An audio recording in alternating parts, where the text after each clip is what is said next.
Welcome everybody. So today we will talk about immunotech and Immunocal. So Dr. Gottman, thank you for joining us today. Thank you very much, Lucien, for inviting me to this call. So I understand that this uh, will be watched by many health professionals, and so I will be directing this mostly to the audience of other doctors. As you may know, Immunocal is classified as a natural product, but as you will see, we have done extensive research in this substance. So if anybody is looking for more information, there's my Facebook page and there's a YouTube channel, and you will find many articles and many videos on Immunocal and on glutathione there if you want more information. So let me start off by asking you all, and this pertains to a study done on American adults, but I'm sure this applies to most countries that you're from. What percentage of adults take advantage of complementary or alternative medicine? May be surprised, but over 80% of your patients are going to be using complementary or alternative medicine. Actually, there is. And these patients are much more likely to have a high income and to have a high education. Now, of course, you as doctors uh, will have a certain bias against alternative medicine. It is underregulated. There are false and misleading claims. There's a lack of standardization. There's potential interactions with other medications and much more. But that doesn't matter because your patients are going to use complementary and alternative medicine anyways. Well, there are three solutions for you and your patients and researchers to accept natural supplements into your practice. There are three ways to do that. The first way is through research. The second way is through research. And you may have guessed the third way, again, research. The only way that nutritional supplements will be completely accepted by conventional medicine is if they're put through the same testing and research and standardization that we see with our pharmaceutical drugs. I'm going to look much more carefully at the research done on glutathione and on Immunocal. Donc, je vais vous montrer ce qui a été fait comme recherche sur le glutathion et sur Immunocal. Let's just look at a little bit of history on glutathione. Here we have the discoverer of what is the Immunocal product, Dr. Gustavo Bunos. Ici, nous avons le découvreur de Immunocal, le docteur Gustavo Bunos. He is the first person to come across a natural protein that raises and sustains glutathione levels in the human being. Dr. Bunos has received many prizes for his research. He was acknowledged by the Canadian Research Institute as a for his lifetime research award. The co-discoverer of Immunocal is Dr. Patricia Kongshaven. She's actually known as the grandmother of clinical immunology.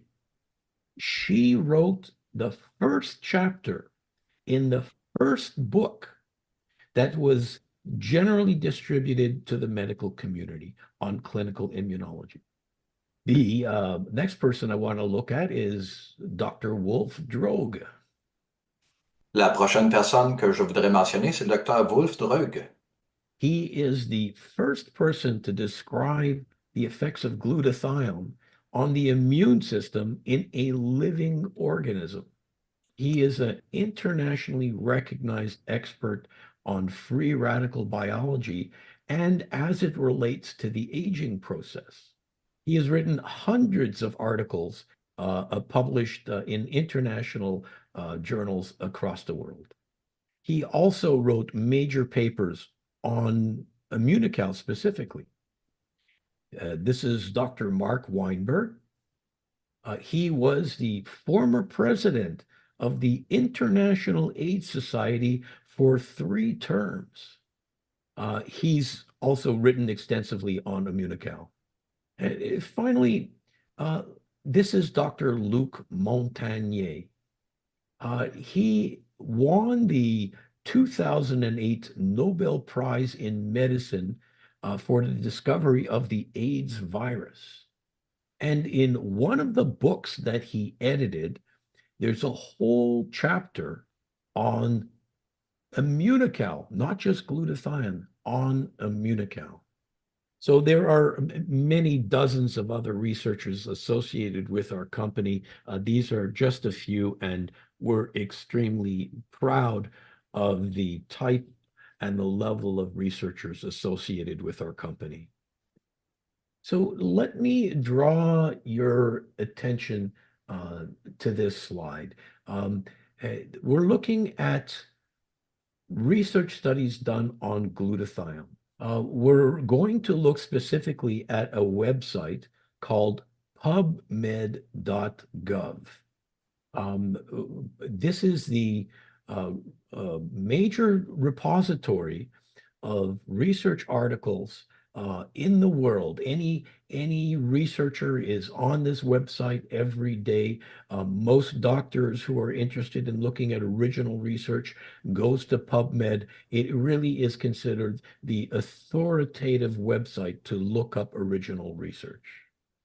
In 1980, there were maybe 4,000 articles on glutathione in PubMed.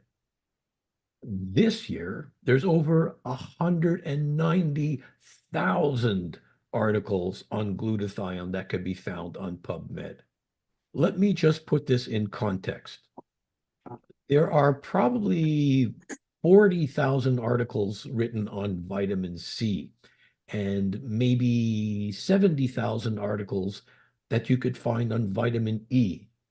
So there are more articles written on glutathione than vitamin C and vitamin E put together. So glutathione will soon become part of everybody's knowledge, part of their everyday language. Now, this might be the most important slide that you're going to see today. Number one, glutathione. If you eat glutathione, it will not raise your body's glutathione. Glutathione becomes rapidly broken down in the digestive tract, and very little, if any, gets into the cell. Now, glutathione already exists in all of your cells, and glutathione is manufactured in all of your cells.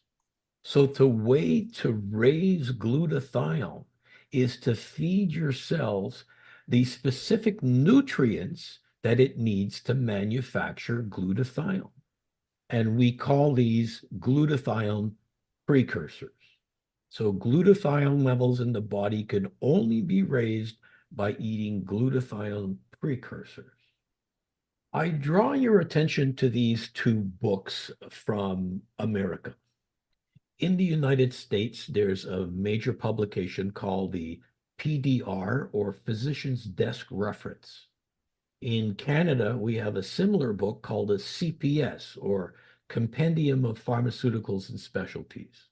Now, one of these books will sit on the desk of every single doctor and every single pharmacist in North America. And what these books contain are all pharmaceuticals that a doctor can prescribe for their patients. But there's one substance in the book that is not a pharmaceutical, it's a natural product called Immunocal. And if you look up glutathione precursors, you'll find one of two substances. One of them, which I'm sure you've heard of, is NAC or N-acetylcysteine. And those of you who have used it, particularly at therapeutic doses, knows that it has potential side effects, such as nausea, vomiting, and other gastrointestinal side effects. It also has a short half-life, somewhere between 3 and 4 hours. So in order to maintain steady glutathione levels, NAC would need to be taken 3 or 4 times a day. And if you felt sick the first time you took it, you're going to feel 4 times as sick the fourth time you take it. Finally, the effects of NAC wear off after a few weeks. You end up building free cysteine in the blood, something we call hypercystinemia. And this is actually a pro-oxidant state, which is exactly what you don't want to have. The other glutathione precursor that you'll find in these books is Immunocal, and described as a glutathione precursor. Immunocal provides the richest source of natural glutathione precursors. We can look at the roles of glutathione in the cell. We could talk about 20 or even 30 different roles, but for the sake of time, let's keep this simple. Think of glutathione. What a great idea. And what do the letters IDEA stand for? I stands for the immune system. D stands for detoxification. E for energy. And A for antioxidant. Let's look at these in turn. I tell the general public to view glutathione literally as food for the immune system. People who are low in glutathione are immunocompromised. For example, the classic immunocompromised disease, AIDS, is by definition a glutathione deficiency disease. But you will also find glutathione deficiency in any major infection, whether it's hepatitis, other viruses, or bacterial infection. These all suffer from glutathione deficiency. People who raise their glutathione levels have a chance of having optimized their immune function. I also tell people to think of glutathione next to water. Next to water is the most important critical detoxification substance we have in our body. Now, many of you have used, for example, NAC for the detoxification of a paracetamol or acetaminophen overdose. Paracetamol or acetaminophen actually is quite a deadly toxin if overdosed. In fact, it's the commonly used drug to commit suicide. By raising glutathione using the drug N-acetylcysteine, we're able to detoxify the acetaminophen and save these people's lives. So most doctors will know about the acetaminophen or paracetamol overdose, but they don't know that glutathione is also responsible for the removal of thousands of other toxins, including pesticides and herbicides and heavy metals. And really, the list is endless of the poisons that appear in the food that we eat, the water that we drink, and the air that we breathe. E stands for energy, and we could talk many hours upon this. But just for the sake of time, let me just mention one of its functions. Our mitochondria use up a tremendous amount of oxygen. And one of the results is free radical production or oxyradicals. These oxyradicals will actually slow down the function of the mitochondria. And a steady supply of glutathione is what gets rid of these free radicals in the mitochondria. The mitochondria would literally burn up were it not for a consistent flow of glutathione. And finally, A for antioxidant. Glutathione is referred to as the master antioxidant.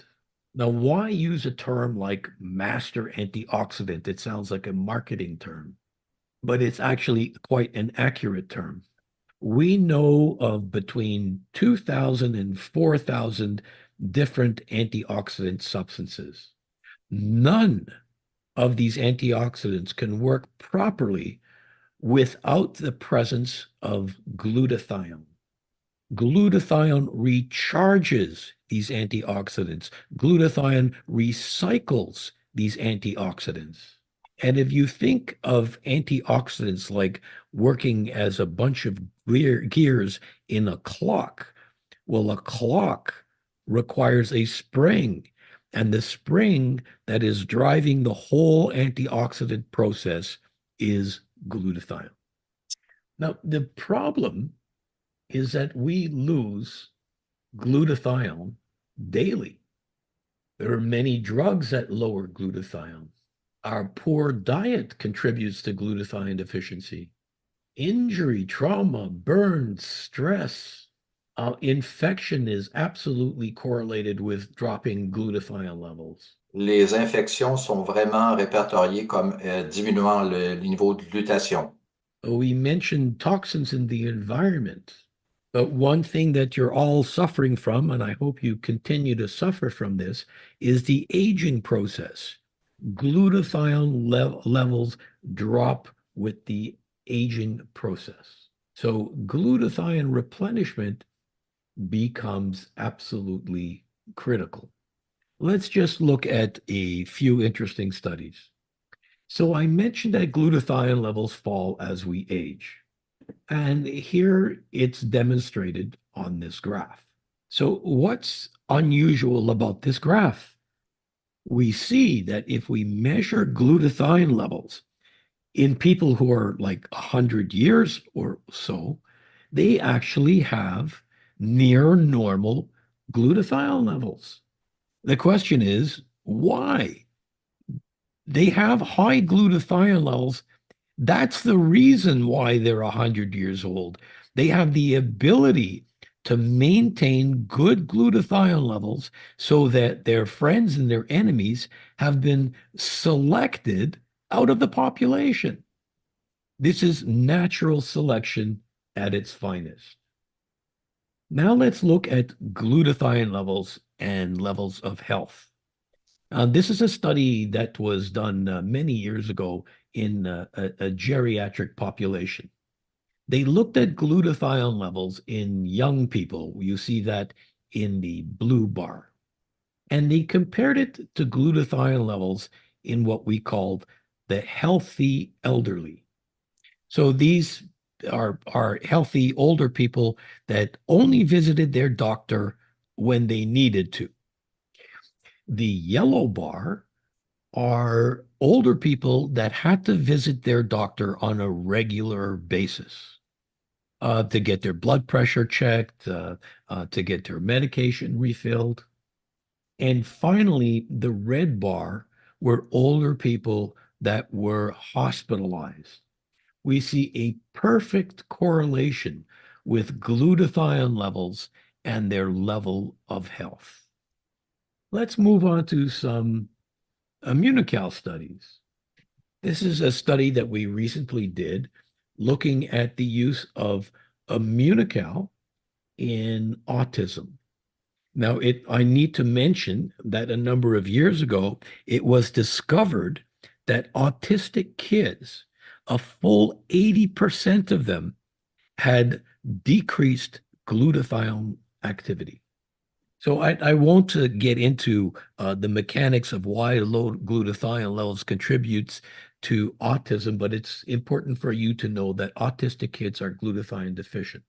So clearly, we were able to show an increase in glutathione levels using the Immunocal. This was a double-blind, randomized human study. And not only were we able to show an improvement in glutathione levels, we were able to show improvement in different areas of behavior.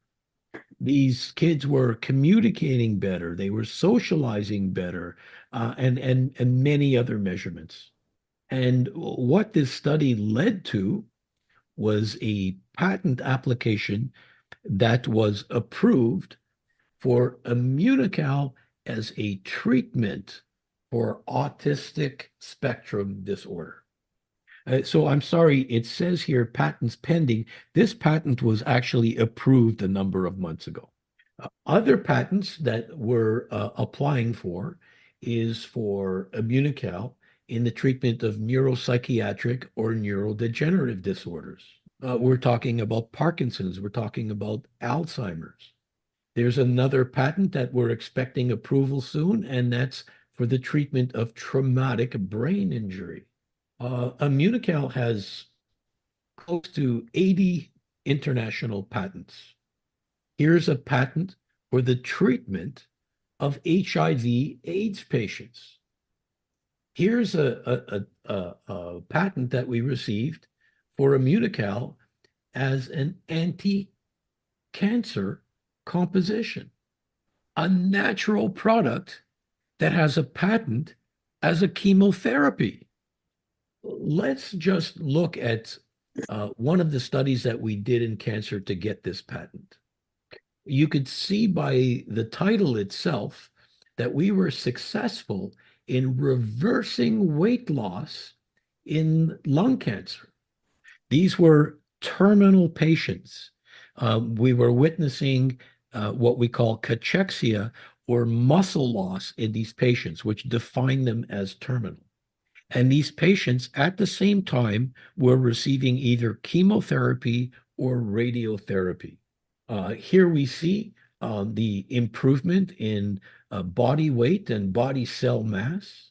This was the first time that a nutritional intervention was able to reverse cachexia or muscle loss.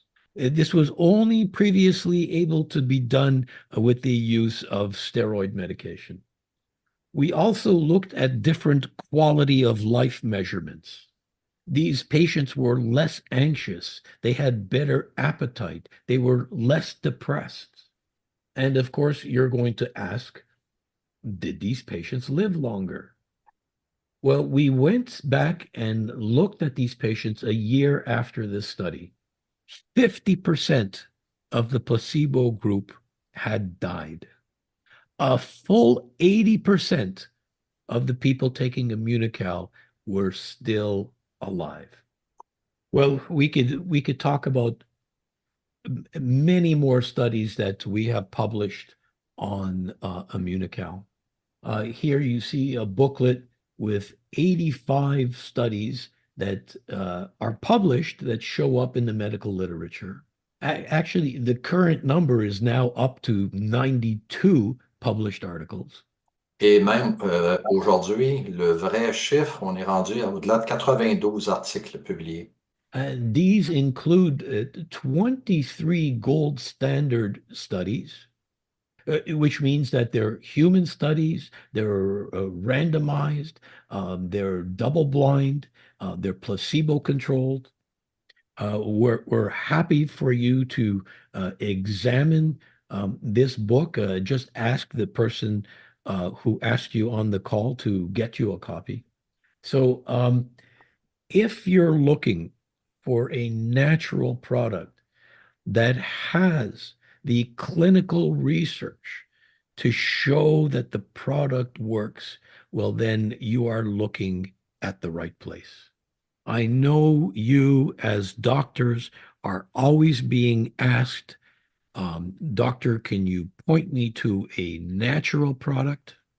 And very often you're hesitant to do so because the research just wasn't there. Well, now you can turn to Immunocal and be comfortable that your peers have supported this product, and please use it well.